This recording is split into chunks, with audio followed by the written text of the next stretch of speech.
நல்வாக்கு ஜோதிட நிலையத்தின் ஆனந்த வணக்கம். கருட தரிசனம்.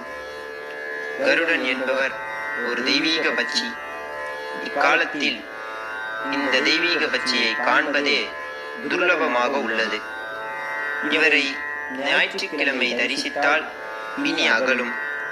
திங்கள், செவ்வாய் முதலிய நாட்களில் தரிசித்தால் துயர் நீங்கி அழகு உண்டாகும். புதன், வியாழன் ஆகிய நாட்களில் தரிசித்தால் பில்லி, சூன்யம், வைப்பு அகலும். வெள்ளி, சனிக்கிழமைகளில் தரிசித்தால் தீர்க்காயுசும் சம்பத்தும் ஏற்படும். கருடனை தரிசிக்கும் பொழுது கைகூப்பல் ஆகாது. வலதுகை மோதிர விரலினால் இரு கண்களையும் 3 அல்லது 4 முறைகள் தொட்டு இந்த ஸ்லோகத்தை சொல்வது சாலச் சிறந்தது. வீட்டிலிருந்த